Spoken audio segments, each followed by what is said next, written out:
টাকার দাম এত বেশি, কিন্তু ওদের দেশে ধাম নাই, গম নাই, জব নাই, ভুট্টা নাই, আখ নাই, তামাক নাই, কিচ্ছু ওদের দেশে নাই। এমন করে আপেল নাই, নাশপাতি নাই, কলা নাই, তরমুজ নাই, পেঁপে নাই, শসা নাই, কিচ্ছু হয় না, সুবরি নাই, নারকেল নাই, কিচ্ছু নাই, কিন্তু ওদের দেশের টাকা দাম আল্লাহ এত বেশি করে দিয়েছে। একমাত্র আল্লাহর ইবাদত বندگی করার কারণে ওদের দেশে আল্লাহ দিয়েছে তেলের ভান্ডার। কিসের ভান্ডার?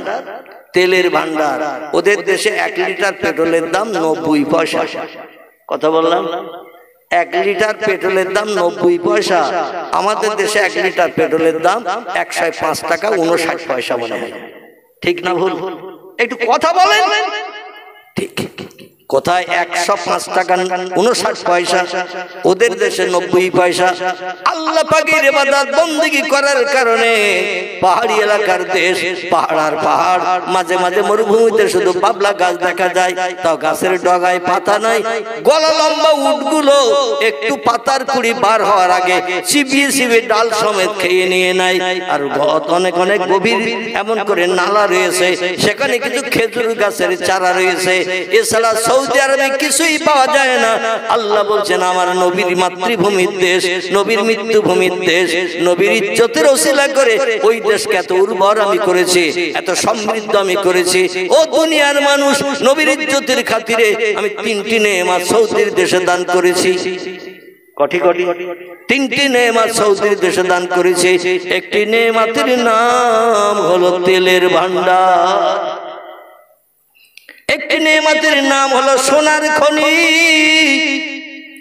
একটি নেয়ামতের নাম হলো জমজম কূপের পানি। জোরে বলুন সুবহানাল্লাহ। ছোট্ট একটা পানির কুয়া, শোধন পানি, ফিল্টার করার দরকার নাই। এই পানি শোধন পানি। আল্লাহ পাক এই পানিতে কত নেয়ামত দান করেছেন। আল্লাহ নবী বলছেন এই পানি যখন পান করবে, বসে বসে পান করবে না, কিবলামুখী হয়ে 2 হাত পাত্রে লাগিয়ে ওই পানি পান করবে, বিসমিল্লাহ পাঠ করে। আল্লাহুম্মা ইন্নী আসআলুকা ঈমানান কামিলাও ওয়া ইলমান নাফিআন ওয়া রিজকান ওয়াসিআন ওয়া হালালান তাইয়্যিবান মিন কুল্লি দাই। জোরে বলুন একটু আল্লাহু আকবার। এই পানি যখন পান করবে, এই দোয়াটা তোমরা একটু পাঠ করবে। আল্লাহ ইলমে তারাক্কি দান করো, রিজকে বরকত দান করো, রোগ থেকে পানির মাধ্যম দিয়ে মুক্তি দাও, কোনো ওষুধ যেন আমার খেতে না হয়। আল্লাহ সংসারে রিজকে বরকত দাও, কারো কাছে যেন হাত পাততে না হয়। এই জমজমের পানি যারা আল্লাহর উপরে ভরসা করে পান করে, তাদের কোনো ডাক্তারের কাছে যাওয়ার দরকার হয় না। আল্লাহ তাদের দেশে দিয়েছেন সোনার ভান্ডার। একটা 1 টাকার কয়েন 10 গ্রাম যদি ওজন হয়, ওদের দেশে ওই 1 টাকার কয়েনের মতো সোনার দাম বর্তমান আমাদের দেশের 95,000 টাকা। ঠিক না ভুল? আল্লাহ মাটির তলায় সোনার ভান্ডার দান করে দিয়েছেন, আর তেলের ভান্ডার এত দান করে দিয়েছে, টোটাল বছরে 56 দিন তেল তুলে বিক্রি করলে সারা দেশের জনগণের 1 বছরে খাওয়ার টাকা হয়ে যায়। বাকি 365 দিনের 56 দিন তেল তুলে বিক্রি করলে সারা বছরের দেশের জনগণের টোটাল টাকা হয়ে যায়। বাকি দিন শুধু তেল বিক্রি করে করে কোটি কোটি টাকার মালিক হচ্ছে সৌদি সরকার। এই জন্য ভারতবর্ষ এত উর্বর দেশ, সুজলা সুফলা শস্য শ্যামলা দেশ। এখানে আপেল হয়, নাশপাতি হয়, কলা হয়, তরমুজ হয়, পেঁপে হয়, বেদানা হয়, ডালিম হয়, সুন্দর সুন্দর রসালো ফল হয়। আখ থেকে শুরু করে, সুপারি থেকে শুরু করে, নারকেল থেকে শুরু করে, খেজুরের গাছের রস থেকে শুরু করে কত কিছু আমাদের দেশে পাওয়া যায়, ওদের দেশে কিচ্ছু নাই। কিন্তু আমরা যেগুলো খাই আমাদের দেশে হয় একেবারে অড়পড়া মাল। আর 1 নম্বর ভালো ভালো মালগুলো সব সৌদির দেশে টিকিট লাগিয়ে ফার্স্ট কোয়ালিটি, মানে বেটার কোয়ালিটি বলে ছোট ছোট স্ট্যাম্প লাগিয়ে কলাগুলোর স্ট্যাম্প লাগানো রয়েছে। একটা একটা কলার দাম 2 টাকা। কটা? আমি মনে করছি 2 টাকা হলে তো আমাদের থেকে দাম বেশি হয়ে যাচ্ছে। আমাদের দেশে তো 1.5 টাকায় পাওয়া যায়, কিন্তু আমাদের দেশে 2 টাকা মানে ওদের দেশে 44-45 টাকা। এখানকার 2 টাকা ওদের দেশে বিক্রি করলে আমাদের দেশের টাকা ওদের দেশের 2 টাকার সমান, আমাদের 45 টাকার সমান হয়। 1 নম্বর বেস্ট কোয়ালিটি প্রত্যেকটা ফলের গায়ে, আপেলের গায়ে, কলার গায়ে সব স্টাম্প লাগানো রয়েছে। সামনে ধরলে আর আয়না লাগবে না, চেহারার প্রতিবিম্ব ছবি দেখতে পাওয়া যাবে। মানে যাচাই করে বাছাই করে 1 নম্বর মালগুলো সব বিদেশে চলে যাচ্ছে, আর অল্পড়া মালগুলো সব আমাদের দেশে। এই কিছুদিন আমি গেলাম আসামে গেলাম, তো আমাকে কারখানা দেখে নিয়ে গেছে। 4 কারখানা। কিসের কারখানা? 4 কারখানা, দরং জেলা দরং। সেখানে কর্তৃপক্ষরা বলে, হুজুর জলসা রাত্রি হবে, চলুন আমাদের এখানে কাছাকাছি কারখানা আছে, একটু চাকরি তৈরি হয় দেখে আসে। তো যে এদিকে শুধু নাম্বারিং করা রয়েছে এমুলো কারখানার ভিতরে 1 2 3 4 5 6 7 8 9 10 11 পর্যন্ত 11 পর্যন্ত নাম্বারিং। আমি বলি, ভাই এরকম নাম্বারিং সাইনবোর্ড লাগানো আছে কেন? বলে, হুজুর এই একই পাতার চা এক এক রকম কোয়ালিটি হয় এক এক ঘরে, এই 11 পর্যন্ত নাম্বার হয়।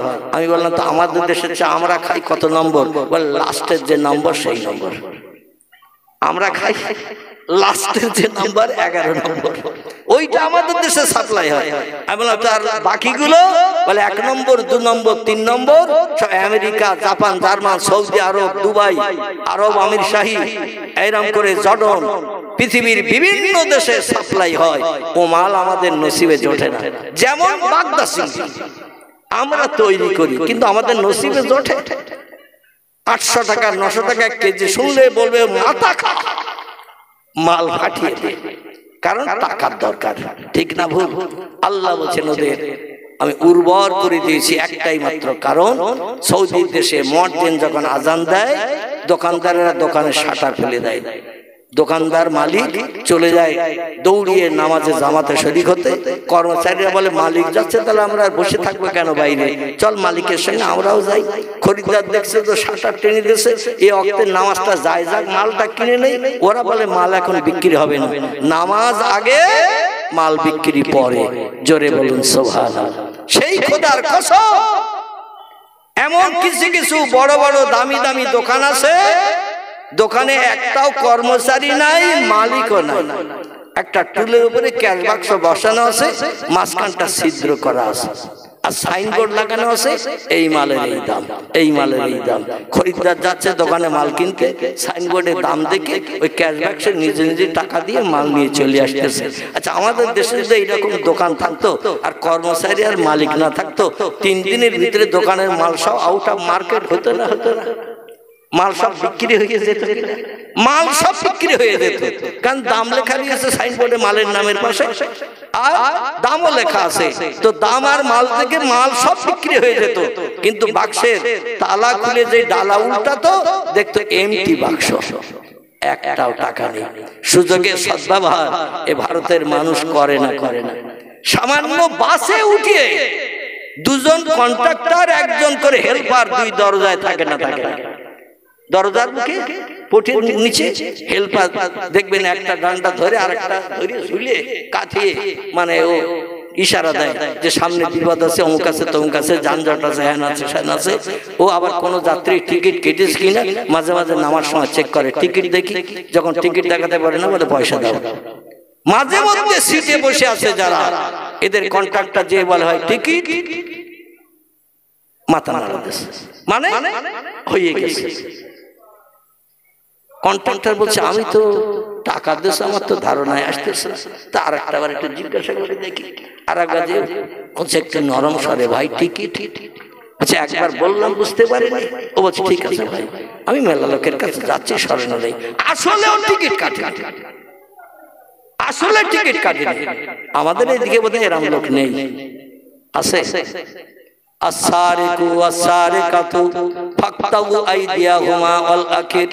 আল্লাহ কোরআনে বিধান দিয়েছেন, চোর দেশে একটাও থাকবে না। যদি কোনো ব্যক্তি কারো মালে না বলে হাত দেয়, ও চোর হিসাবে বিবেচিত হবে। আর চোরের শাস্তি হলো 2 হাতের বাহু গোড়া থেকে একেবারে কাঁধের গোড়া থেকে 2টো হাত কেটে দাও। নারী হোক বা পুরুষ হোক, 2 জনের 2টো হাত কেটে দিয়ে দাও। জীবনে কোনোদিন কারো মালে যেন হাত দিতে না পারে। চোরের শাস্তি হলো হাত কাটো, ও যদি কোনো কাজকর্ম করতে না পারে, বসে বসে যদি খায়, সরকার তাদের একটা জায়গা বানিয়ে সেখানেই বসিয়ে খাওয়াবে। তবে ঘরের দরজা গরমকালে আর লাগাতে হবে না, দরজা খুলে দক্ষিণে হাওয়া খেয়ে বিশ্রামে ঘুমাও, কারণ চোর আর দেশে থাকবে না।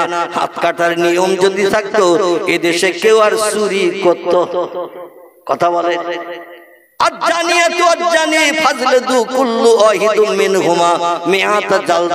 আল্লাহ বলছেন অবিবাহিত নারী পুরুষ যদি জেনা ব্যভিচার করে, জীবনের গুপ্তাঙ্গের এমন করে আয়েশারাম অর্জন করে, বিশেষ করে পৃথিবীতে চরিত্র নষ্ট করে, অবিবাহিত নারী পুরুষ হলে তাদের কোমর সমান পর্যন্ত মতান্তরে 100 বেত্রাঘাত তাদের করো, 100 বেত্রাঘাত করো। অবিবাহিত নারী পুরুষ যদি ব্যভিচারী করে 100টা বেত্রাঘাত করো, বাঁচুক বা মরুক আর দেখার দরকার নাই। আর বিবাহিত নারী পুরুষ যদি ব্যভিচারে লিপ্ত হয়, জীবন যৌবনে ক্ষুধা নিবৃত্তি করতে যায়, বউ থাকতে স্বামী থাকতে পরকীয়া হয়ে অন্য কারোর সঙ্গে যদি চরিত্র নষ্ট করতে যায়, ধরা পড়ে গেলে কোমর সমান মাটি খুঁড়ে গর্ত করে তারে পুঁতে ভালো, বাকি কোমরের উপর থেকে বাকি পোর্শনটা মাটির উপরে যেটা থাকবে পাথর ছুঁড়ে ছুঁড়ে মেরে তার প্রাণ নাশ করো। ওই ব্যভিচারী বিবাহিত নারী পুরুষ দুনিয়ায় থাকার থেকে না থাকা ভালো। এইরকম ব্যভিচারী যদি পৃথিবীতে হয়, আল্লাহ রহমতের দরজা বন্ধ হয়ে যাবে, কোনদিন মানুষ স্বস্তি শান্তি পেতে পারবে না। পয়গম্বর মুহাম্মদ রাসূলুল্লাহ মেরাজের রজনীতে আল্লাহর সঙ্গে দিদার করে 25 মতান্তরে 27 বছরের লম্বা মেয়াদ গল্প গুজব করার পরে আল্লাহ বলেন, হাবিব আমার বাড়িতে এসেছো, আমার জন্য তোহফা এনেছো, সেটা হলো পবিত্রতা। আপনার পবিত্রতা তোহফা পেয়ে আমি আল্লাহ বড় খুশিতে বাগবাগ হয়ে গেলাম। আমি আপনার উম্মতের জন্য কিছু তোহফা দিতে চাই। রাসূল বলেন, মা হিয়া ইয়া রাব্বি, ও আল্লাহ কি আমার উম্মত জন্য আমার জন্য দান করবেন? আল্লাহ বলেন, শোনো, দুটো গিফট তোবা দেব। একটির নাম হলো নামাজ, একটির নাম হলো রমজানের রোজা। একটি হলো নামাজ, একটি হলো রমজানের রোজা। নবীজির জীবনে 53 বছর বয়স থেকে মেরাজ থেকে ফিরে আসার পর উম্মতের জন্য নামাজ ফরজ হয়েছে। ধারাবাহিকভাবে 5 ওয়াক্ত নামাজ পড়তে হবে, এই নিয়মটা তার পূর্বে ছিল না। তবে নামাজ আদায় করত, যখন তখন মনে হলে আল্লাহর উদ্দেশ্যে সিজদা করত, ধরাবাঁধা কোনো নিয়ম নীতি ছিল না। এই মেরাজ থেকে ফিরে আসার পরে নামাজ ফরজ হয়েছে এবং বছরে 1 মাস সিয়ামুন নাহার, দিনের বেলা না খেয়ে অনাহারা থাকার নিয়ম আল্লাহ পাক কোরআনে কোট করে দিয়েছেন। ইয়া আইয়ুহাল্লাযীনা আমানু কুতিবা আলাইকুমুস সিয়াম কামা কুতিবা আলাল্লাযীনা মিন ক্বাবলিকুম লাআল্লাকুম তাত্তাকুন। জোরে বলুন একটু আল্লাহু আকবার। আল্লাহ বলছে, উম্মতে মুহাম্মাদিরা, আমার জান্নাত যদি হালাল বানাতে চাও, জাহান্নাম যদি হারাম বানাতে চাও, আমার দেয়া দুটি তোহফা গিফট তোমাদের জন্য পুরস্কার স্বরূপ দান করলাম। এই দুটি যদি বাস্তব জীবন মহব্বত করে ভালোবেসে জীবনের সঙ্গে প্রতিফলিত করতে পারো, ফালা আলাইকা, আর কোনো জিনিসের প্রয়োজন হবে না। মা ফাতাকা মিনহু, এই দুটি জিনিস তোমাদের জন্য যথেষ্ট হয়ে যাবে। আমার জান্নাত তোমাদের হালাল বানাতে কেউ বাধা দিতে পারবে না। একটির নাম হলো নামাজ, একটির নাম হলো রোজা। আমরা কি আল্লাহ দেয়া তোহফা বাস্তব জীবনে রূপদান করি? কিছু মুসলমান আছি সপ্তাহে একদিন শুক্রবারের দিন একটু মসজিদ দেখতে যাই। ঠিক বললাম না ভুল বললাম? সপ্তাহে একদিন একটু মসজিদ দেখতে যাই, সারা সপ্তাহ মসজিদের নাম নিশানা গন্ধ নাই। আল্লাহ নবী বলছেন, ইচ্ছাকৃত মুয়াজ্জিনের আযান শুনলো, ওই লোকটি মসজিদে জামাতে শরীক হলো না বা বাড়িতে ওই ওয়াক্তের নামাজটা আদায় করলো না। ইচ্ছাকৃত যদি নামাজ কাজা করে, তিরমিজি আবু দাউদ শরীফের হাদিস, আল্লাহ নবী বলছেন, একটানা 80 হব্বা তাকে জাহান্নামের আগুনে জ্বালানো হবে। আমার ফরজ হুকুমকে নস্যাৎ যদি কেউ করে, আমার ফরজ হুকুমের মর্যাদা যদি না দেয়, ফরজ হুকুমকে বাস্তবে যদি রূপদান না করে, আমি একটানা 1 ওয়াক্ত নামাজ কাজা করার কারণে 80 হব্বা জাহান্নামের আগুনে জ্বালাবো। সাহাবীরা বললেন, মা হিয়াল হব্বা ইয়া রাসূলুল্লাহ, হব্বা কি জিনিস? আল্লাহ নবী বললেন, 2,88,00,000 বছর একটানা জাহান্নামে জ্বললে তারে বলা হয় 1 হব্বা। খুব ভালো করে একটু মগজ ঠান্ডা করে চিন্তা করেন। এক ওয়াক্ত নামাজ কাজা করলে, আল্লাহর ফরজ হুকুম নস্যাৎ করলে আল্লাহ তাকে 80 হব্বা জাহান্নামের আগুনে জ্বালাবে।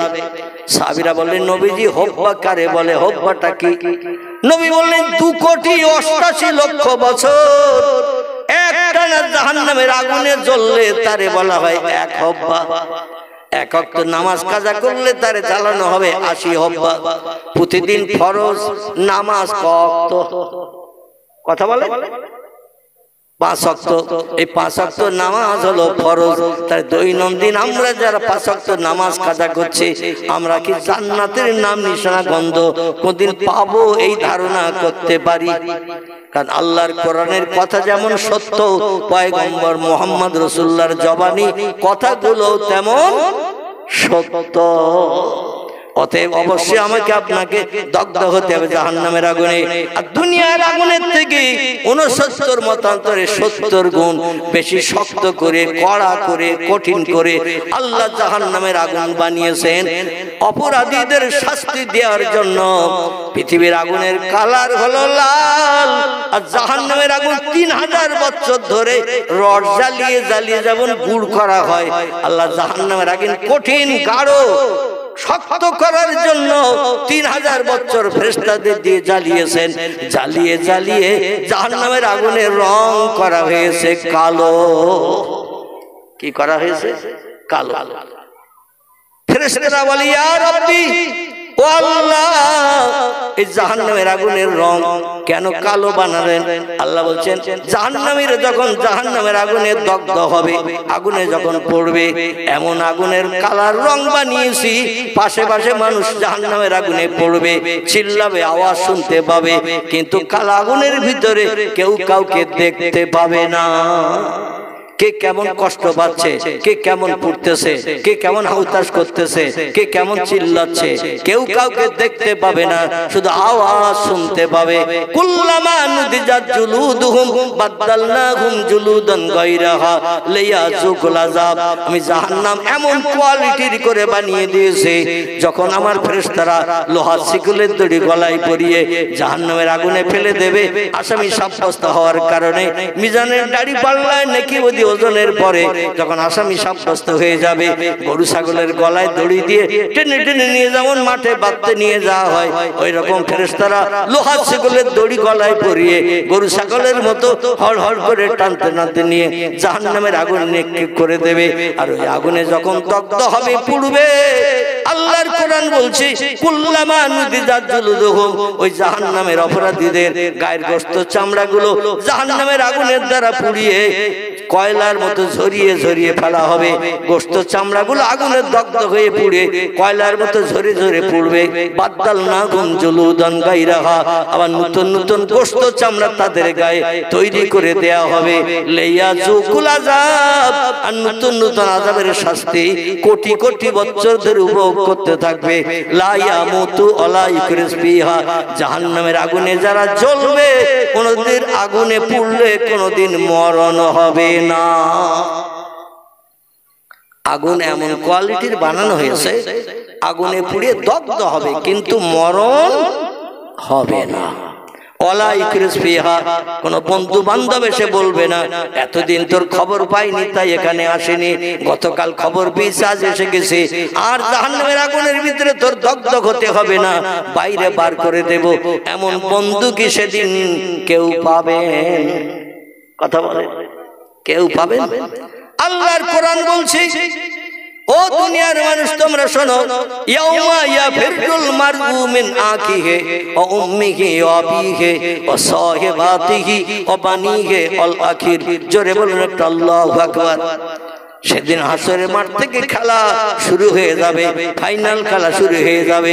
বাপ ছেলেরে চিনবে না, ছেলে বাপেরে চিনবে না, মা মেয়েরে চিনবে না, মেয়ে মায়ের কাছে পরিচয় দেবে না, ভাই বোনকে চিনবে না, বোন ভাইয়ের কাছে কোনো পরিচয় দেবে না, সন্তান বাপকে চিনবে না, বাপ সন্তানকে চিনবে না। সেদিন যা সেই নিজের জন্য হাউ হাউ করে কাঁদবার বলবে, বাঁচাও বাঁচাও, কঠিন সূর্যের রৌদ্র হাসরের মাঠে আর সহ্য করতে পারছি না, এত পিপাসা লেগেছে, জিভটা লম্বা হয়ে পিপাসায় কাতর হয়ে নাভির নিচে পর্যন্ত জিভটা লম্বা হয়ে বেরিয়ে যাবে। এত ক্ষুধা লাগবে, প্রত্যেকটি ব্যক্তি হাসরের মাঠে 50,000 বছরের লম্বা দিন দাঁড়িয়ে থাকবে, কোনো পানিও পাবে না, কোনো খাবারও পাবে না।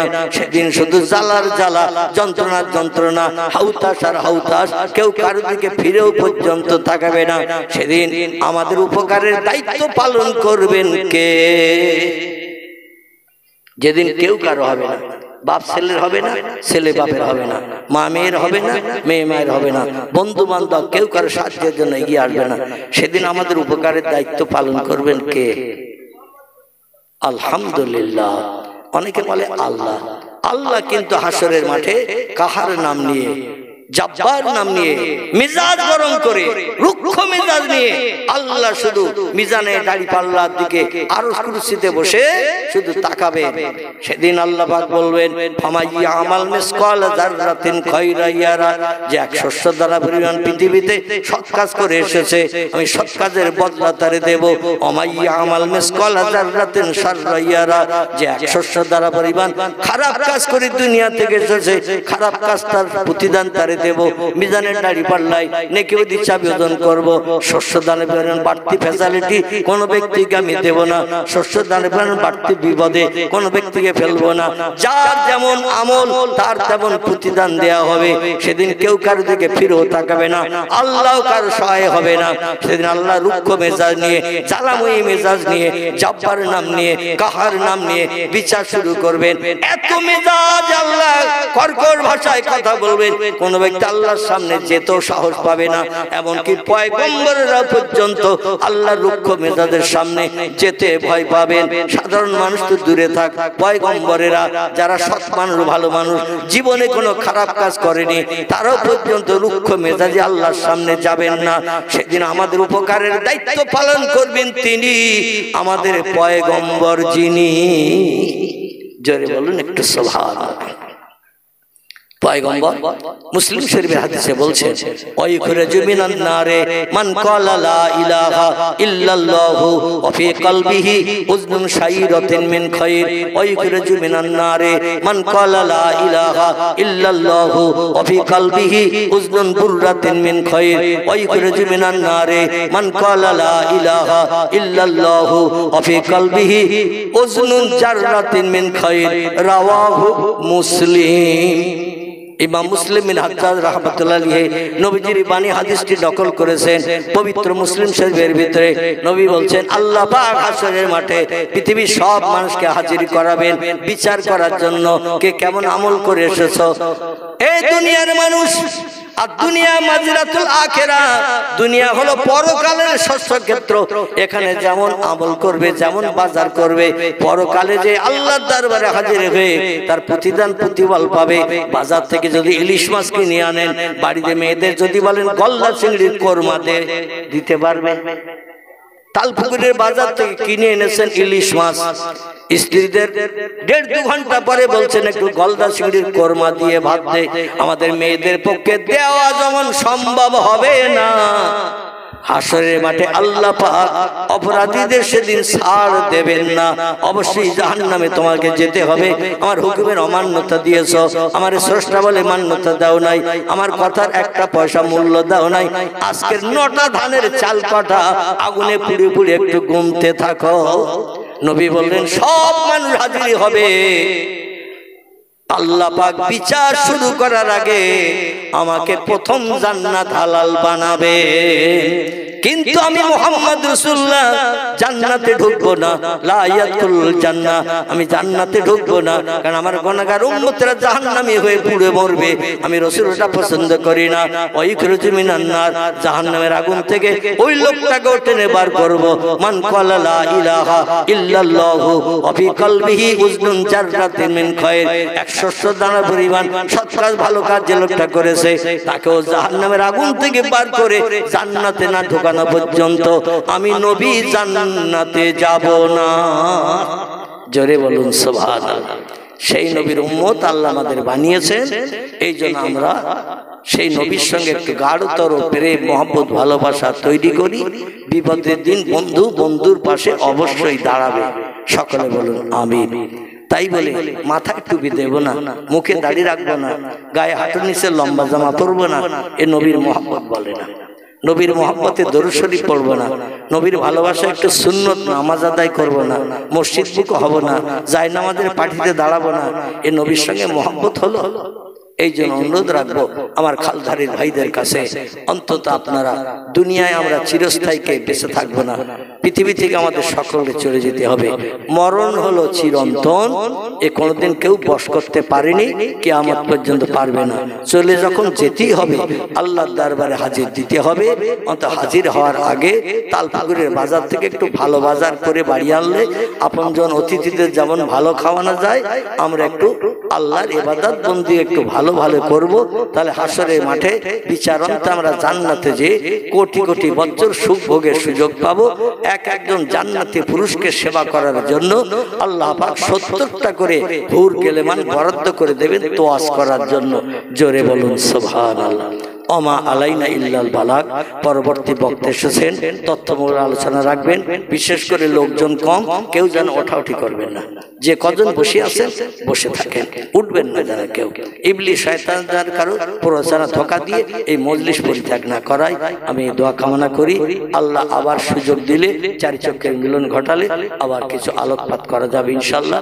আল্লাহ আমাদের সকলকে বিশ্বনবীর আদর্শ মোতাবেক, আল্লাহর কোরআন আইন মোতাবেক বাস্তব জীবনে প্রতিদান স্বরূপ আমল করে চলার তৌফিক দান করুন। সকলে বলুন আমিন। মুহাম্মদে দরুদ শরীফ। যে বলো দরওয়ান, দরজা খোলো, মেহমান এসেছে। জিবরিল বললেন মান আনতা, কে আপনি? মা ইসমুকা, আপনার নাম কি? উনি বললেন আনা রুহুল আমিন, আমি আল্লাহর রহমতের বড় দামি ফেরেশতা, আমার নাম জিবরিল আমিন। দরওয়ান ফেরেশতা বললেন আপনার সঙ্গে কি আর কেউ আছে? জিবরিল বললেন নাম হা। দরওয়ান ফেরেশতা জিজ্ঞাসা করলেন কে আছে?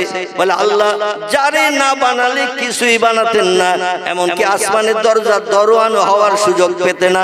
হাদিস শরীফে এসেছে, হাদিসে কুদসি, লাউলাকা লামা খলাকতুল আফলাক। জোরে বলুন একটু আল্লাহু আকবার। হাদিসে কুদসির ভিতরে আল্লাহ বলছেন আমি জান্নাত জাহান্নাম বেহেশত দোজখ হুর গেলেমান ফেরেশতাকুল থেকে শুরু করে কোনো কিছুই আমি বানাতাম না সৃষ্টির পূর্বে আমার মুহাম্মদ রাসূলুল্লাহকে যদি না বানাতাম। সেই নবী যার ওসিলা করে যায় বেহেশতে, এ আসমানের দরওয়ান, যে নবীর ওসিলা করে তুমি তৈরি হয়েছো, সেই ব্যক্তি আজ আসমান পরিভ্রমণ করবে, তিনি আমার সঙ্গে এসেছেন। সঙ্গে সঙ্গে ফেরেশতা বলল মারহাবা বিহি ফানিমাল মজিউ জা, এ আল্লাহর শ্রেষ্ঠ বান্দা, যার ওসিলা করে तमाम মখলুকাত আল্লাহ বানিয়েছেন, আপনি এসেছেন, আপনার শুভাগমন ধন্য হোক, উদ্দেশ্য পূর্ণ হোক, আপনার পরিভ্রমণ সফল হোক, আপনি চলে যান, দরজা খুলে দিচ্ছি। জোরে বলুন একটু সুবহানাল্লাহ। নবী বলছেন সেই খোদার কসম, এই পৃথিবীর জমিন থেকে নীল আকাশ যতটা ফাঁকা, এক একটা আকাশ ততটা পুরু।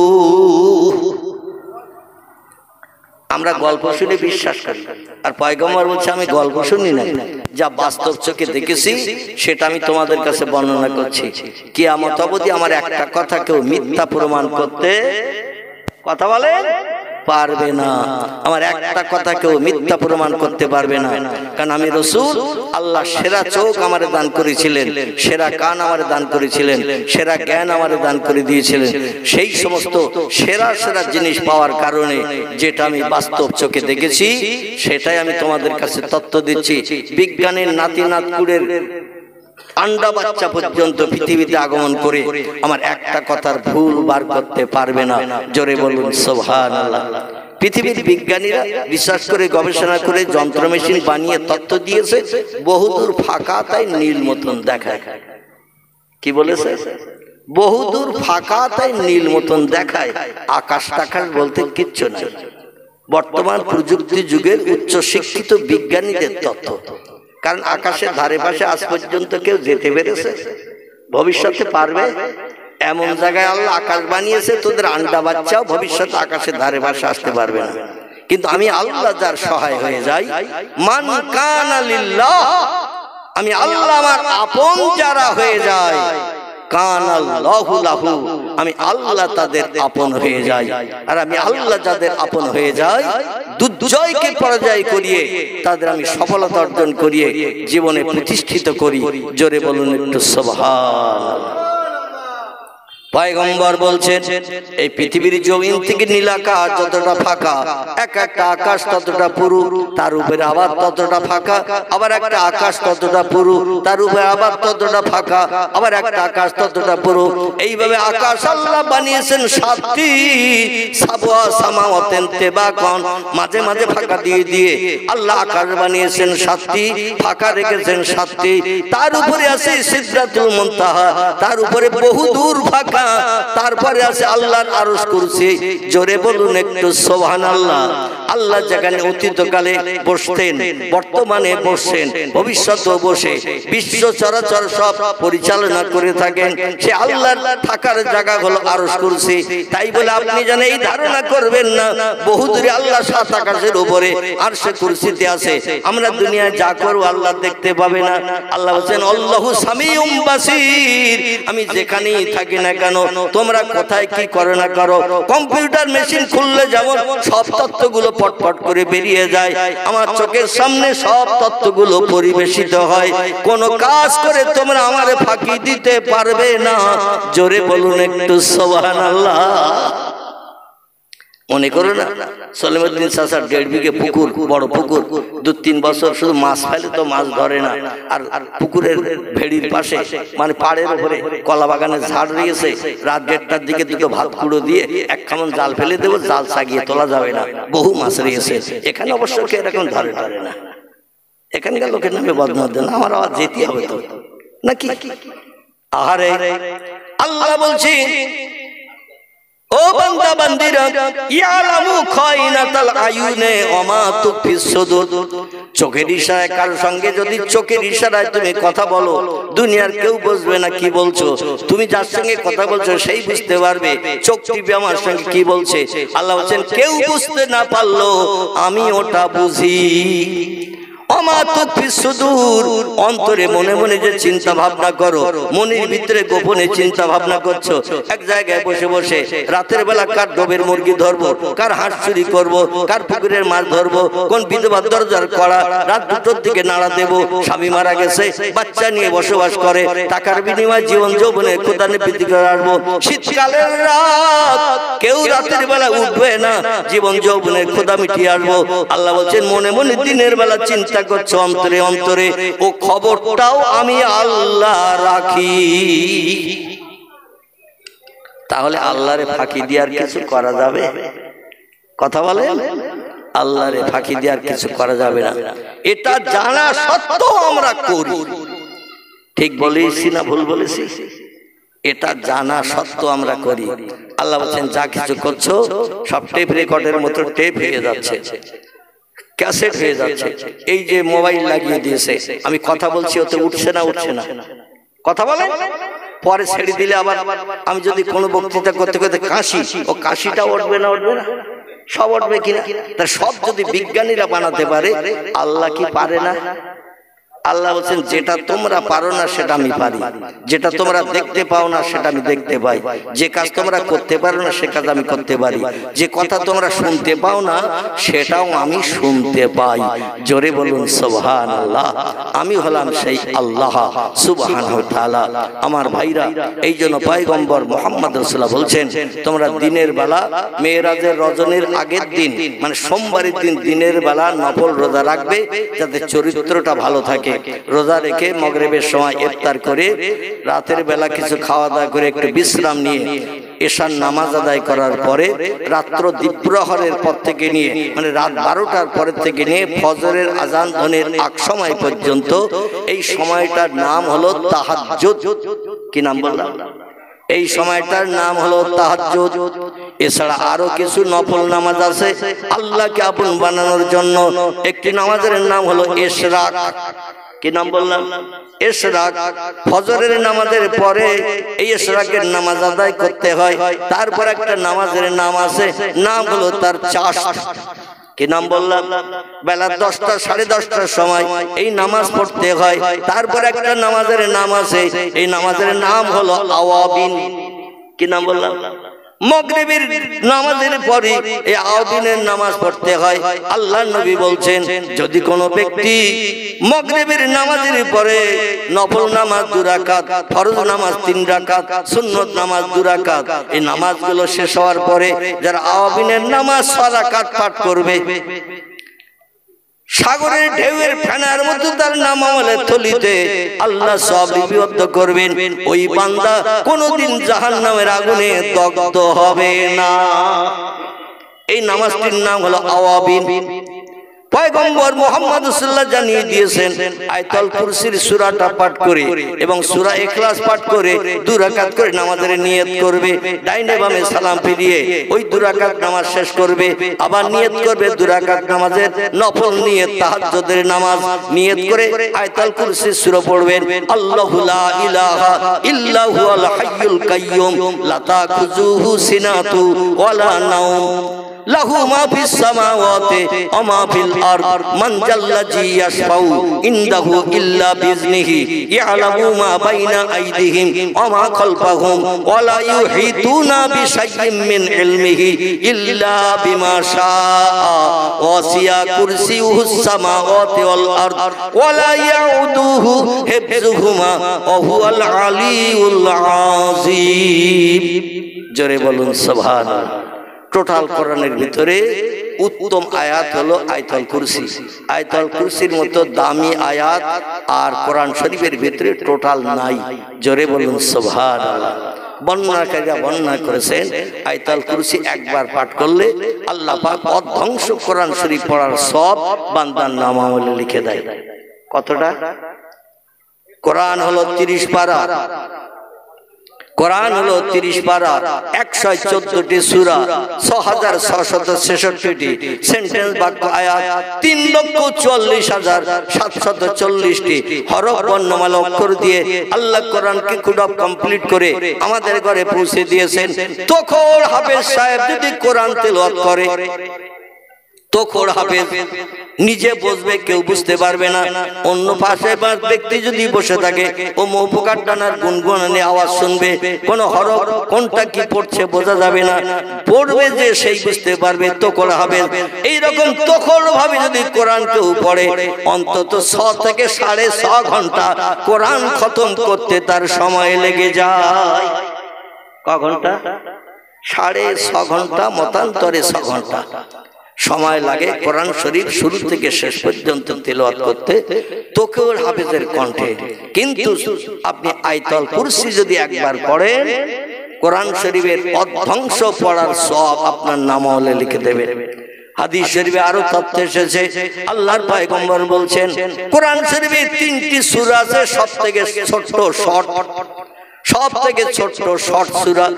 একটির নাম হলো সূরা কাউসার। কি নাম? সূরাতুল কাউসার। একটির নাম সূরাতুল আসর, একটির নাম হলো সূরাতুল ইখলাস।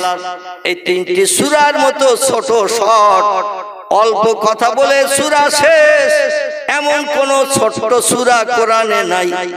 এই 3টি শর্ট সূরার ভিতরে একটা সূরার মর্যাদা আল্লাহ এত বেশি বেশি দান করেছেন। সূরাটির নাম হলো সূরাতুল ইখলাস। কুল হুয়াল্লাহু আহাদ আল্লাহুস সামাদ লাম ইয়ালিদ ওয়া লাম ইউলাদ ওয়া লাম ইয়াকুল লাহু কুফুয়ান আহাদ। জোরে বলুন আল্লাহু আকবার। নবী বলেন, পবিত্রতা অবলম্বন করে বিসমিল্লাহ সহ সূরা ইখলাস কোন ব্যক্তি পরস্পর 3 বার যদি পাঠ করে, 1 খতম কোরআন তেলাওয়াতের সওয়াব আল্লাহ তার নামামলে থলিতে লিপিবদ্ধ করে দেন। জোরে বলা যাবে না একটু সুবহানাল্লাহ? কবার পড়লে? 3 বার পড়লে সূরা ইখলাস। আমার ভাইরা চারটের মতো আয়াত আছে, কুল হুয়াল্লাহু আহাদ আল্লাহুস সামাদ লাম ইয়ালিদ ওয়া লাম ইউলাদ ওয়া লাম ইয়াকুল লাহু কুফুয়ান আহাদ। এই চারটি আয়াত আছে, সেন্টেন্স। এই চারটে সেন্টেন্স পড়লেই টোটাল পুরো কোরআন শরীফ কষ্ট করে পড়লে যে সওয়াব, অল্প সময়ের ভিতরে সেই সওয়াব। জোরে বলুন সুবহানাল্লাহ। আমরা জীবনে পড়িও তো না, আর একটু পড়ার চিন্তা ভাবনাও করি না। ভাইরা আমার, পয়গম্বর মুহাম্মদ সাল্লাল্লাহু আলাইহি ওয়াসাল্লাম বলছেন, ও দুনিয়ার মানুষ, আমি 13 বছর অত্যাচার, নির্যাতন, উৎপীড়ন মক্কার জনগণের কাছে সহ্য করার পরে আল্লাহ পাক আমার মুখে হাসি ফোটানোর জন্য আমার সাহারা দেওয়ার মক্কা নগরীতে যখন কেউ ছিল না, আমার বিপদে পাশে দাঁড়ানোর মতো মক্কা নগরীতে যখন কেউ ছিল না, সবাই ছিল আমার শত্রু। দুইজন ব্যক্তি ছিল আমার পাশে দাঁড়ানোর মতো।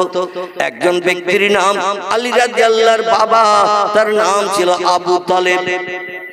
কি নাম? আলী রাদিয়াল্লাহর বাবা, তার নাম ছিল আবু তালেব। যদিও সে কলেমা পড়েনি, ইসলাম গ্রহণ করেনি, 8 বছর 6 মাস বয়স থেকে নিয়ে পয়গম্বর মুহাম্মদ রাসূলুল্লাহকে লালন পালন করেছিলেন, এক অন্নভুক্ত রেখেছিলেন 50 বছর বয়স পর্যন্ত নবীজির। জোরে বলুন একটু সুবহানাল্লাহ। এক ইউনিট ভক্ত রেখেছিলেন। এই আবু তালেবের ছেলে ছিল 3টি। কটি? আবু তালেবের ছেলে ছিল 3টি। কারো নাম আলী, কারো নাম আকিল, কারো নাম জাফর ইবনে আবি তালেব। জাফর আলী রাদিয়াল্লাহু ছিলেন ভাইদের ভিতরে বড়, 2 নম্বরে ছিল জাফর, 3 নম্বরে ছিল আকিল। এই 3টে ছেলে ছিল। নিজের 3টে ছেলেরে যতটা ভালো না বাসতো, তার থেকে হাজার হাজার গুণে ভাইপো মুহাম্মদ রাসূলুল্লাহকে আবু তালেব বেশি ভালোবাসতো। শত্রুরা যখন ঝাঁপিয়ে পড়তো পয়গম্বরের উপরে, আবু তালেব সামনে যে দাঁড়িয়ে বলতো, ভাইপোকে পিছনে আড়াল করে দিত, আগে আমার জীবন নাশ কর, আমার দেহে এক ফোঁটা রক্ত থাকতে, বডির ভিতরে প্রাণ থাকতে আমার ভাইপোর গায়ের স্পর্শ করতে দেব না, একটা পশমের ক্ষতি করতে দেব না। জোরে বলুন একটু সুবহানাল্লাহ, নারায়ে তাকবীর। যদিও কলেমা পড়েনি, ইসলাম আনেনি, মুসলমান হয়নি, পয়গম্বরকে ভালোবাসতেন। তার কারণ পয়গম্বর ছিল পৃথিবীতে দেখতে বিশ্ব সুন্দর। কি সুন্দর? বিশ্ব সুন্দর। পৃথিবীতে 2 জন ব্যক্তিকে আল্লাহ পাক পরস্পর বিশ্ব সুন্দর করেছেন। কিয়ামত অবধি এই 2 জন ব্যক্তির রূপ চেহারার সঙ্গে কিয়ামত অবধি কোন ব্যক্তি আর মায়ের উদর থেকে জন্মগ্রহণ করবে না, বিশ্ব সুন্দর হতে পারবে না।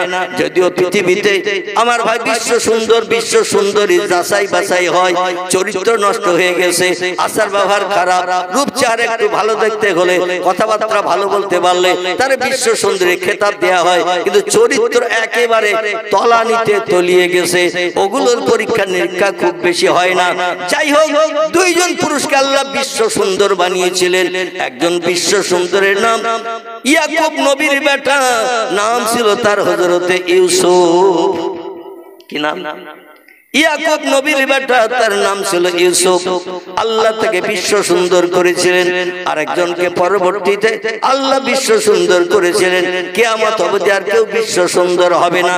তিনি হলেন মক্কার জ্যোতি, মদিনার বাতি, আব্দুল্লাহর বেটা, মামিনার উদরের নয়নের মণি, যার মধুর নাম আল্লাহ কোরআনে কোট করেছেন, ওমা মুহাম্মাদুন ইল্লা রাসূলুন কদ খালাত মিন ক্বাবলিহির রাসূল। জোরে বলুন একটা আল্লাহু আকবার। কোরআন পাকের 22 পারা সূরা আহজাবের ভিতরে আল্লাহ তত্ত্বকট করে দিয়েছেন, ও বিশ্ববাসী, আমি মুহাম্মদ নামধারী একজন ব্যক্তিকে তোমাদের উপকারের জন্য, কল্যাণের জন্য, দুনিয়ার সংসার জীবনের সুখভোগের জন্য, ভালো আদর্শ তৈরি করার জন্য মুহাম্মদ নামধারী একজন ব্যক্তিকে রাসূল করে, প্রফেট করে, মহামানব করে, মেসেঞ্জার করে, পথ প্রদর্শক করে বিশ্ববাসীর কল্যাণের জন্য পাঠিয়েছি। তিনি শুধু পৃথিবীতে পয়গম্বর হিসেবে, মহামানব হিসেবে, রাসূল হিসেবে আসেন নাই, আমি আল্লাহ তাকে বিশ্ব সুন্দর করে পৃথিবীতে পাঠিয়েছি। বিশ্ব নবীর দুগালে আমাদের যেমন দাঁত আছে কখানা, দুপাটিতে কথা বলে 32টা, পয়গম্বরের দাঁত ছিল 32টা। আমাদের দুই হাতে আঙুল যেমন 5টা করে 10টা, পয়গম্বরের 6টা করে 12টা ছিল না, পয়গম্বরের 10টা ছিল। দুই পায়ে আঙুল যেমন 5টা করে 10টা, পয়গম্বরের তাই ছিল। আমাদের নাকের ছিদ্র যেমন 2টো, পয়গম্বরের তেমন ছিল। আমাদের দুই নাকের পাশে 2টো চোখ, পয়গম্বরের চোখ ছিল কটা? 2টো। কিন্তু আল্লাহ পাক আরেকটা চোখ প্রত্যেকটি ব্যক্তির দান করেছেন। সেই চোখ আমরা আলগা করতে পারিনি, সেই চোখে দেখতে পাইনি। সেই চোখটির নাম হলো অন্তরের চোখ। এইখানে বসে থাকেন, চোখ বন্ধ করেন, ঘরের শোকেসের শেলফের উপরে কোথায় কোন বইয়াম থাকে, কোথায় কোন জিনিস থাকে, এখানে বসে বসে আপনি অন্তরের চোখ চালিয়ে দেন, দেখতে পাবেন না? পাবেন না? শেলফের উপরে, শোকেসের ভিতরে বা কোথায় কোন জায়গায় যে জিনিসটা রাখা থাকে, ঘরে ঢুকলেই নজরে পড়ে, বার হওয়ার সময় নজরে পড়ে। এইখানে বসে চোখ বন্ধ করেন, অন্তরের চোখ চালিয়ে দেন, দেখবেন আপনার চোখের সামনে ভাসবে ওই জিনিসটা অমুক জায়গায় আছে। এই জিনিসটার নাম হলো অন্তরের চোখ। পৃথিবীর বিজ্ঞানীরা মোবাইল মেশিন বানিয়ে বাস্তব তত্ত্বটা একেবারে প্রকাশ করে দিয়েছেন। এখান থেকে মোবাইল মেশিনে আপনি যদি কথা বলেন, জাপান, জার্মান, ইংল্যান্ড, হল্যান্ড, পোল্যান্ডে, এ কথা যেতে দেরি হবে নাকি? 10,000 12,000 কিলোমিটার দূর 2-1 সেকেন্ডের ভিতরে যদি কথা বিজ্ঞানীরা পৌঁছাতে পারে, এখানে মোবাইল মেশিনের মাধ্যম দিয়ে আমেরিকা, জাপান, জার্মানে কোন আপনজন যদি থাকে, ভিডিও কলে যদি তার ফটো আপনি দেখতে পান, কথা বললে তার গাল নড়াও দেখতে পাচ্ছেন, কথা বলছে মুস্কি হাসছে সেও দেখতে পাচ্ছেন। বিজ্ঞানীরা যদি সম্ভবপর হয়, আল্লাহ কি অপারক? আল্লাহ অপারক? আল্লাহ বলছেন আমিও পারি, বরং তোদের আগে পারি। জোরে বলুন একটু সুবহানাল্লাহ। আমি তোদের আগে পারি। তোরা যখন মেশিন বানিয়ে সম্ভব করেছিস, আমার বহুকাল আগে আমি সম্ভব করে রেখেছি। আমার মহামূল্যবান সম্পদ পৃথিবীতে তোদের উপকারের জন্য পাঠিয়েছি, তার নাম হলো আল কোরআন। কি নাম বললাম? আল কোরআন। কোরআন পাকের 22 পারার শেষে আল্লাহ একটি সূরা কোট করে দিয়েছেন। সূরাটির নাম হলো সূরাতুল ইয়াসিন। কি নাম বললাম? সূরাটির নাম সূরাতুল ইয়াসিন। এই সূরায় আল্লাহ বলছেন, বিসমিল্লাহির রহমানির রহিম, ইয়াসিন ওয়াল কুরআনিল হাকীম। আল্লাহ বলছেন আমার মহব্বতের ইয়াসিন, বিশ্ব নবীর গুণবাচক নাম। ইয়াসিন নামটা হলো নবীজির গুণবাচক নাম। আল্লাহ ডেকে বলছেন আমার মহব্বতের ইয়াসিন অল কোরআনিল হাকীম, আমার মহামহিমান্বিত আসমানি লৌহে মাহফুজের সংরক্ষিত মিষ্টি মধুর সত্যবাণী, সত্য ভাষা, যার নাম হলো আল কোরআন। এই কোরআনকে আপনার উম্মতের কল্যাণের জন্য আমি মহাবিজ্ঞান করে পৃথিবীতে পাঠিয়েছি। আপনার উম্মত যত রিসার্চ করবে, যত গবেষণা করবে, নিত্য নতুন যন্ত্রপাতি বানানোর তত্ত্ব আমার কোরআন থেকে ঘেটে ঘেটে বার করবে। মানুষকে দুর্জয় পরাজয় করার জন্য, দুর্জয়কে পরাজয় করার জন্য, অসম্ভবকে সম্ভব করার জন্য আমার কোরআনকে বিজ্ঞানের বাবা করে পৃথিবীতে পাঠিয়েছে। যারা কোরআনকে যত বিশ্বাস করবে, তত তত্ত্ব পাবে। বেদের মতো, পুরাণের মতো, গীতার মতো, ভগবতের মতো, রামায়ণের মতো, মহাভারতের মতো, জিন্দাবাস্তার মতো, গ্রন্থ সাহেবের মতো, মনুসংহিতার মতো, উপনিষদের মতো, তৌরাতের মতো, জবুরের মতো, ইনজিলের মতো, বাইবেলের মতো। আমার কোরআনকে জানো অনেক দিন বয়স হয়ে গেছে বলে পুরানো ধারণা করো না। আমার কোরআনের একটা নাম দিয়েছি কোরআনুম মাজিদ। জোরে বলুন একটু আল্লাহু আকবার। আমার কোরআনের একটা নাম দিয়ে দিয়েছি, নাম হলো তার কোরআন মজিদ। কোরআন শব্দের বাংলা অর্থ হলো তেলাওয়াত করো, পড়ো। কাপড় দিয়ে জড়িয়ে সামসেটে রাখলে কাজ হবে না, শোকেসের কাঁচের ভিতরে রাখলে বাইরের থেকে দেখা যাবে, লাভ মানে কিছু পাবে না। ও পৃথিবীর মানুষ, কোরআন থেকে যদি লাভ পেতে চাও, কোরআন থেকে যদি সফলতা অর্জন করতে চাও, সফল যদি হতে চাও, কোরআন শব্দের বাংলা অর্থ হলো কারা ইয়াকরাউ কারানান, শব্দের বাংলা অর্থ হলো তেলাওয়াত করো, পড়ো। যত পড়বে তত জ্ঞান অর্জন করতে পারবে, নতুন নতুন যন্ত্র মেশিন বানাতে সুবিধা পাবে। কোরআন আমি মেশিনের সব তত্ত্বগুলো ভরে দিয়েছি উম্মতে মুহাম্মাদের মুখে হাসি ফুটানোর জন্য। জোরে বলুন একটু সুবহানাল্লাহ। কোরআন শব্দের বাংলা অর্থ হলো তেলাওয়াত করা, পড়া। আর মজিদ শব্দের বাংলা অর্থ হলো বেদ পূর্ণ হতে পারে, গীতা পূর্ণ হতে পারে, ভগবত পূর্ণ হতে পারে, রামায়ণ পূর্ণ হতে পারে, মহাভারত পুরাণ হতে পারে, জিন্দাবাস্তা পুরাণ হতে পারে, গ্রন্থ সাহেব পুরানো হতে পারে, মনুসংহিতা পুরানো হতে পারে, উপনিষদ পুরানো হতে পারে, বেদ পুরানো হতে পারে, বাইবেল পুরানো হতে পারে। আমার কোরআনের নাম দিয়েছি নূতন কোরআন। মাজিদ শব্দের বাংলা অর্থ হলো নূতন, নূতন, নূতন। কিয়ামত অবধি আমার কোরআন কোনোদিন পুরানো হবে না। সব ধর্মগ্রন্থ প্রয়োজনে ফেলে রাখো, অনেকদিন বয়স হয়ে গেছে, ফেলে রাখো, হাত দিলেও যা, না দিলেও তাই, এতে কোনো লাভবান উপকার কিছু হবে না। কিন্তু আমার কোরআন কিন্তু অন্য ধর্মগ্রন্থের মতো পূর্ণ হবে না। আমার কোরআনের নামই হলো নূতন কোরআন। যত পড়বে তত মাল পাবে, যত পড়বে তত নিত্য নতুন যন্ত্র বানানো তত্ত্ব হতে পারবে। সেই খোদার কসম, আল্লাহ আখিরি জামানার পয়গম্বরের উম্মতের কল্যাণের জন্য কোরআন যদি পৃথিবীতে না পাঠাতেন, এখান থেকে ৫০০,০০০ বছর আগে বিজ্ঞান যখন কিছুই বানাতে পারেনি, এখনো তাই পারত না যদি মুহাম্মদ রাসূলুল্লাহর কাছে আল্লাহ কোরআন না পাঠাতেন। এই জন্য ভারতের হিন্দু ভাইদের ঘরে একজন উচ্চ শিক্ষিত ব্যক্তি, লোকটির নাম হলো ডক্টর মানবেন্দ্রনাথ রায়, যিনি অক্সফোর্ড বিশ্ববিদ্যালয় থেকে MA ফার্স্ট ক্লাস ডিগ্রি নিয়ে ভারতের জমিনে ফিরে এসেছিলেন। ইতিহাসে তার নাম লিপিবদ্ধ হয়ে আছে। লোকটির নাম ডক্টর মানবেন্দ্রনাথ রায়। তিনি একটি তথ্য দিয়েছেন, আমি তথ্যটা আপনাদের কাছে পরিবেশন করলে আপনাদের মগজ সাফ হবে ইনশাআল্লাহ। ডক্টর মানবেন্দ্রনাথ রায় বলছেন, learning from the Muslim, Europe became the leader of modern civilization. জোরে বলুন একটু মারহাবা, একটু জোরে বলুন মারহাবা। ডক্টর মানবেন্দ্রনাথ রায় হিন্দুর ঘরের বাচ্চা, আমাদের ধর্মগ্রন্থ পড়ার কোনো দরকার তার নাই, তেলাওয়াত করে মানে মতলব জানার কোনো প্রয়োজন তার নাই, কিন্তু তিনি আমাদের কোরআন তেলাওয়াত করে তত্ত্ব দিয়েছেন। লার্নিং ফ্রম দ্য মুসলিম, মুসলমানদের শিক্ষার প্রভাবে, মুসলমানদের জ্ঞানের প্রভাবে Europe became the leader, Europe মহাদেশ আজ নেতৃত্বের আসন অধিষ্ঠিত হয়েছে। Japan, German, America, Holland, Poland এরা পৃথিবীতে দাদাগিরি করার সুযোগ পেয়েছে। বিভিন্ন মিল কলকারখানা বানিয়ে যন্ত্রপাতির পাঠসাদি তৈরি করে তাম বিশ্বে সাপ্লাই করে কোটি কোটি টাকার মালিক তারা হয়েছে। আমাদের দেশের ৭০, ৭৫, ৭২ টাকা, ওদের দেশের ১ টাকা। ঠিক বললো না ভুল বললো? আমাদের দেশের ৬৫ টাকা, ওদের দেশের ১ টাকা। ওরা শিল্প বিপ্লব করেছে, মিল কলকারখানা বানিয়েছে, কোরআন বিশ্বাস করে গবেষণা করে হাজারো যন্ত্রপাতি মেশিন বানিয়ে, মিল কলকারখানা বানিয়ে, দুর্জয়কে পরাজয় বরণ করে হাজার যন্ত্রপাতির পাঠসাদি বানিয়ে তাম বিশ্বে সাপ্লাই করে কোটি কোটি টাকা উপার্জন করে তাম বিশ্বকে এখন মুঠার ভিতরে পুরে নিয়ে ওরা দাদাগিরি করছে, নেতৃত্ব করছে। অব মডার্ন সিভিলাইজেশন, আধুনিক সভ্যতার যুগে, আধুনিক জ্ঞানের যুগে কোরআনের জ্ঞান যদি ইউরোপ মহাদেশে সৌদি আরব থেকে না আসতো, তাহলে ওরা কোনোদিন উন্নতির চরম শিখরে পৌঁছাতে পারতো না, মিল কলকারখানা বানাতে পারতো না, পাঠসাদি তৈরি করতে পারতো না, গাড়ি বাড়ি বানাতে পারতো না, কোটি কোটি টাকা উপার্জন করতে পারতো না। এই কোটি কোটি টাকা উপার্জনের মূলে হলো আল্লাহর পাক কালাম কোরআন। একটু জোরে বলা যাবে না সুবহানাল্লাহ? আমি একটু মাঝে মাঝে বাংলাদেশে যেতাম, তবে ৩ বছর যেতে পারি না অসুস্থতার কারণে। আপনারা কম বেশি জানেন, আমি কঠিন রোগে আক্রান্ত হয়ে ৩ বছর ঘর ফিরে হয়েছিলাম। ঘর থেকে নিচে পর্যন্ত নামার সুযোগ আমার ছিল না। আমার এই মহল্লা খিদিরপুর মসজিদ কম বেশি জানেন, দেখতে দেখতে ৪০ বছরের মতো হয়ে গেছে।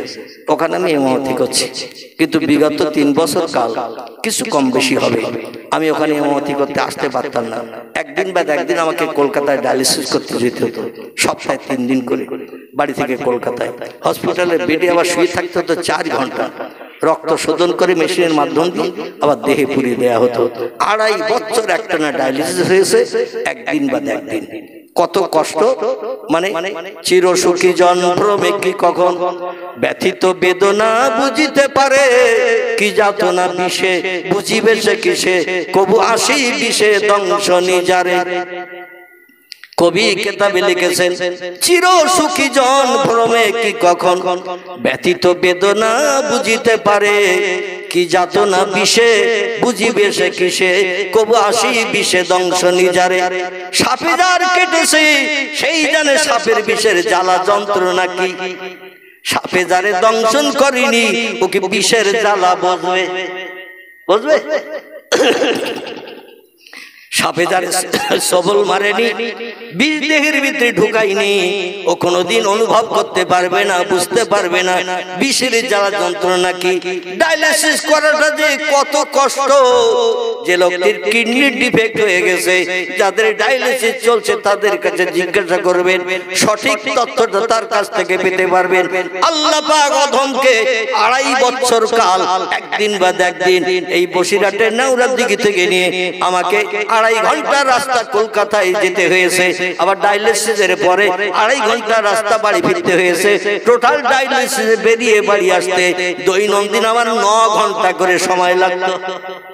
ক ঘন্টা? 9 ঘন্টা করে সময় লাগতো। একদিন দুদিন নয়, 2.5 বছর। এই কঠিন রোগ থেকে আল্লাহ মুক্তি দিয়েছে। আপনাদের মতো আমার মহব্বতের ভাই, মহব্বতের বন্ধু বান্ধব রাতের বেলা তাহাজ্জুদের নামাজ পড়ে যারা। কিসের নামাজ? তাহাজ্জুদের নামাজ। এই নামাজটা আল্লাহর কাছে খুব প্রিয়, খুব পছন্দনীয়। এই নামাজ যারা পাঠ করে আর নামাজ অন্তে আল্লাহর কাছে হাত তুলে কিছু চাইলে আল্লাহ হাত কোনোদিন ফেরত দেয় না, ও হাত কোনোদিন ফেরত দেয় না। এইরকম কিছু মহব্বতের ভক্ত আছে। গতকাল আমার জলসা ছিল দক্ষিণ 24 পরগনার জয়নগর। কোথায় বললাম? দক্ষিণ 24 পরগনার জয়নগর, যেখানে জয়নগরের মোয়া বিক্রি হয়। জানেন তো, হাড়িতে করে, মাটির হাড়িতে করে রাখে। এই মোয়া অনেকে আমরা খাই না, সাত করে। ওখানে রাস্তার ধারে সারা রাত নিয়ে বসে থাকে, সারা রাত দোকানের সামনে দোকান খোলা। যে যখন আসবে রাত 2, 3, 4 দোকান বন্ধ থাকবে না, অন্য দোকান সব বন্ধ, মোয়ার দোকান খোলা। মানে যে যখন আসবে ও মোয়াকে নিয়ে বাড়ি যাবে, ছেলে মেয়েদের দেবে। এই জয়নগরের ওখানে আমার প্রোগ্রাম ছিল গতকালকে।